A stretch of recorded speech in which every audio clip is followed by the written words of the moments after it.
Cyber अपराध की छायादार दुनिया। डिजिटल युग में दुनिया साइबर हमलों और वित्तीय चोरी के प्रति अधिक संवेदनशील हो गई है।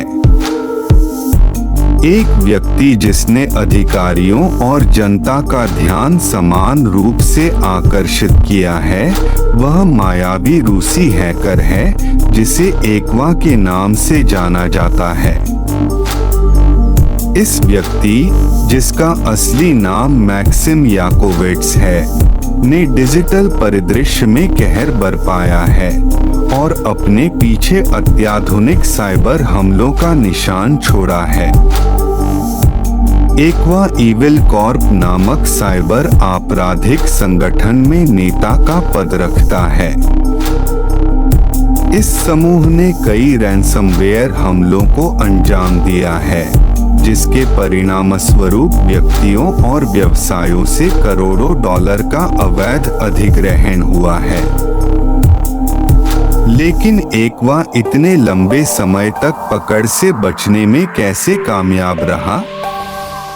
2009 में याकोविट्स ने बुलेट काउंटी कोषाध्यक्ष के पीसी पर ज़ीउस नामक ट्रोजन हमले को अंजाम दिया।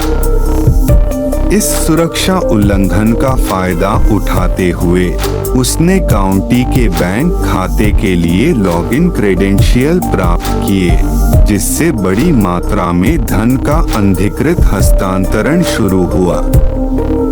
अपराधियों ने काउंटी के बैंक को अनियमितताओं की पहचान करने के लिए लगभग 8 दिनों तक चालाक रणनीति दिखाई, संदेह से बचना और अपने कार्यों को छिपाना शुरू कर दिया। तब तक नुकसान पहले ही हो चुका था।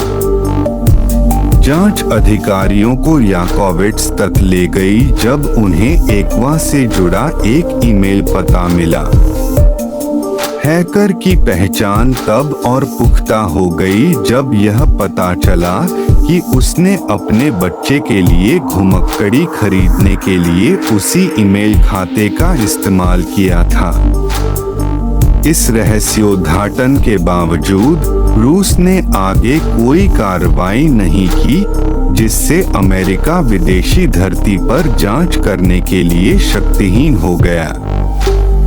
याकोविट्स ने व्यापक साइबर अपराध रिकॉर्ड जमा करते हुए स्पष्ट दंड से मुक्ति के साथ काम करना जारी रखा।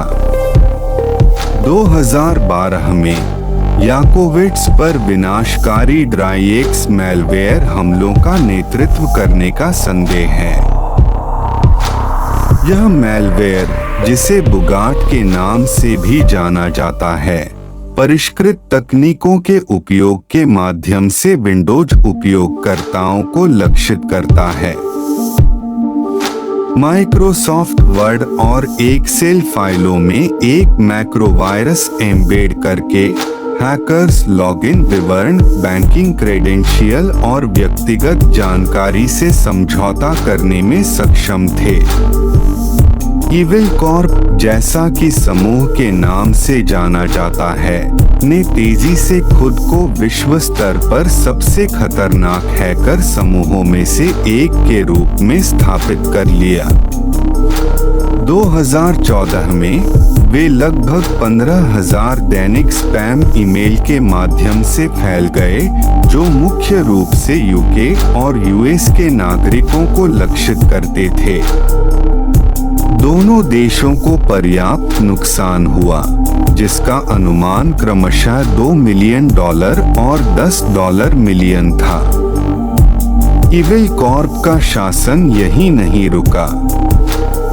उन्होंने लॉकी और बार्ट जैसे नए मैलवेयर विकसित करना जारी रखा, जिससे व्यक्तियों और व्यवसायों को और खतरा हुआ। 2017 में उन्होंने यूके के अस्पतालों को निशाना बनाने के लिए बिटपेमर को नियुक्त किया और 53 बिटकॉइन तक की भारी फिरौती की मांग की।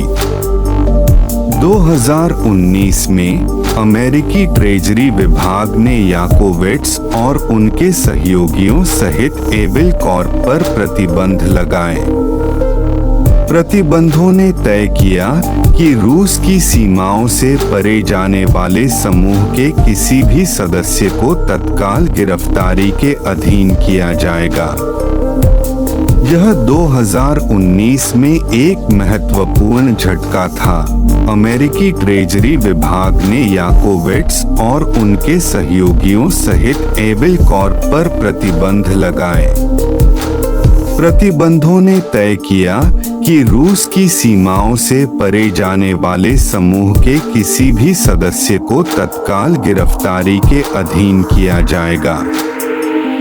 यह साइबर आपराधिक सिंडिकेट के लिए एक महत्वपूर्ण झटका था। याकोविट्स ने किसी हैकर पर अब तक का सबसे बड़ा इनाम रखा, जो कि चौंका देने वाला $5 मिलियन था।